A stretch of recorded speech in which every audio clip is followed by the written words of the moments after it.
Strict system. Ingestion by A,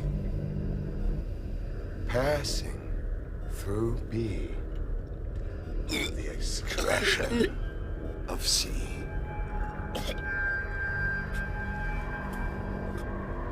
The human centipede.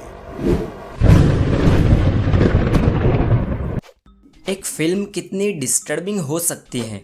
आप लोगों ने शायद द फाइनल डेस्टिनेशन सीरीज़ देखी होगी और उसे देखने के बाद आप लोगों को लगा होगा कि हाय राम, कितनी डिस्टर्बिंग सीरीज़ है, कोई कैसे बना सकता है ऐसी फिल्म। पर फाइनल डेस्टिनेशन सीरीज़ में तो सिर्फ मौत के बारे में ही बात की गई है ना, जबकि असल दर्द तो ज़िंदा रहने में होता है।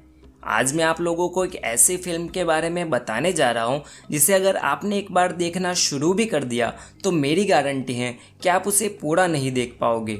इसके बावजूद भी अगर आप में से किसी ने भी इस वीडियो को देखने से पहले फिल्म को देख लिया हो तो आगे बढ़ने से पहले मुझे कमेंट में फिल्म के बारे में अपनी राय ज़रूर दे। मैं बात कर रहा हूँ साल 2009 में रिलीज़ हुई फिल्म द ह्यूमन सेंटिपेड के बारे में। आप अपनी स्क्रीन पर जिस छोटे से जानवर को देख रहे हो उसे सेंटिपेड कहते हैं।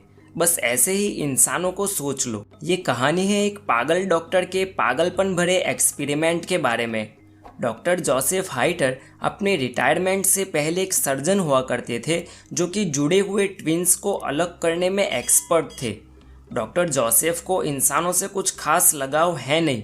वो कहीं दूर जंगल में अकेले रहते हैं जहाँ पर उन्होंने अपना खुद का लैब बना रखा है। लिंडसे और जेनी दोनों फ्रेंड्स हैं और न्यूयॉर्क से जर्मनी घूमने आए हैं। रात को उन्हें किसी पार्टी में जाना था। रात को ये दोनों एक रेंटेड कार लेकर निकलते हैं पर उन्हें पार्टी की एग्जैक्ट लोकेशन पता नहीं है। उसी जंगल से गुजरते हुए उनकी गाड़ी का टायर पंचर हो जाता है और दोनों सामने से चलकर फंस जाते हैं डॉक्टर जोसेफ की चंगुल में। और यहाँ से शुरू होती है रूह कंपा देने वाली कहानी। डॉक्टर जोसेफ लिंडसे और जेनी को नशीली दवाई वाला पानी पिलाकर बेहोश कर देता है और उन्हें अपने बेसमेंट में ले जाता है जहाँ उसने पहले से ही अपनी खुद की एक लैब बना रखी है। अगले दिन डॉक्टर जोसेफ एक और जापानी बंदे को भी बेहोश करके उठा लाता है और तीनों को अपनी लैब में बांध कर रख देता है। अब डॉक्टर जोसेफ को अपना खुद का सेंटिपेड बनाने के लिए 3 सब्जेक्ट मिल चुके थे, लिंडसे, जेनी और ये जापानी बंदा।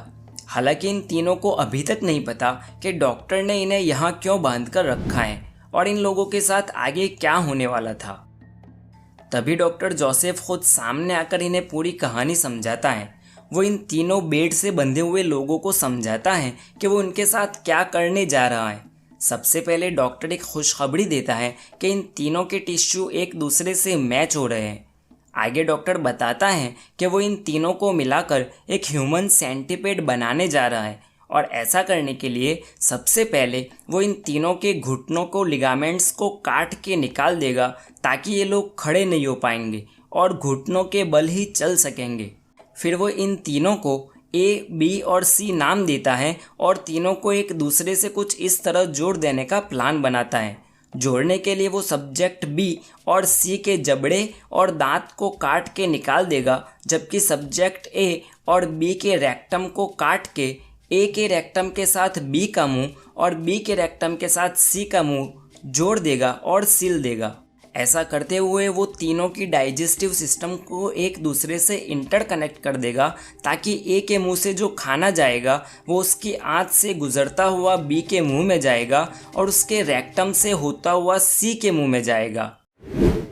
अपना प्लान समझाने के बाद डॉक्टर जोसेफ अपने ड्रीम ऑपरेशन की शुरुआत करता है। सबसे पहले वो उस जापानी बंदे को बेहोशी का इंजेक्शन देता है, जिसके बाद वो जेनी को भी बेहोशी का इंजेक्शन दे ही रहा होता है कि लिंडसे अपने दांत से अपने बंधन काट के वहाँ से भागने की कोशिश करती है।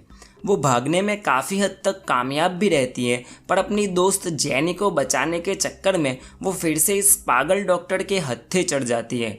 डॉक्टर लिंडसे की इस हरकत के बदले लिंडसे को बी पोजीशन पर रखने की सज़ा देता है।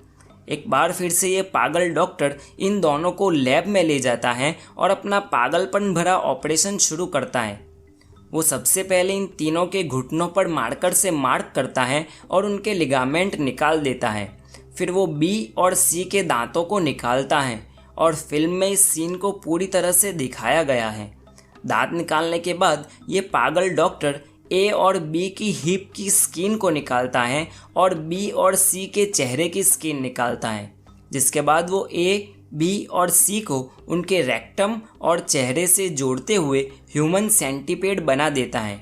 जब सेंटीपेड बनकर तैयार हो जाता है तो उसे देखते हुए डॉक्टर काफ़ी खुश हो जाता है और आईना लेकर इन्हें दिखाता है, जबकि ये तीनों काफ़ी तेज़ दर्द महसूस कर रहे होते हैं। ह्यूमन सेंटीपेड बने इन तीनों लोगों को ये पागल सा डॉक्टर अपने पालतू कुत्ते जैसे ट्रीट करता है। वो उन्हें पिंजरे में रखता है, अपने कोर्टयार्ड में घुमाने ले जाता है और जानवरों की तरह पीटता भी है। आगे इन लोगों के साथ क्या हुआ होगा? ठीक वही जो आप सोच रहे हो।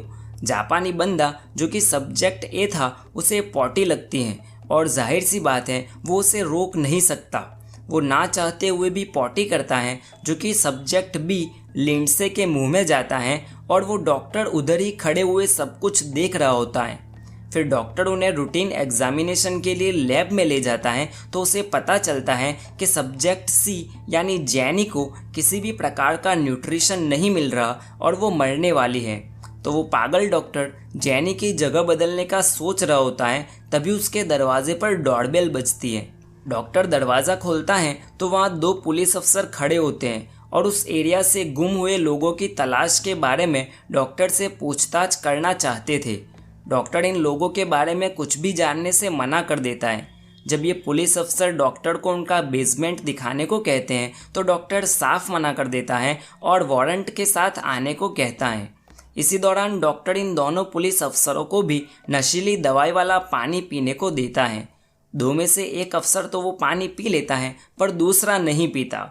फिर ये दोनों पुलिस अफसर वारंट लेने के लिए चले जाते हैं। इधर दोनों पुलिस वालों के जाने के बाद जैसे ही डॉक्टर अपने बेसमेंट में वापस जाता है, तब तक ये जापानीज बंदा सर्जिकल नाइफ लेकर तैयार खड़ा होता है।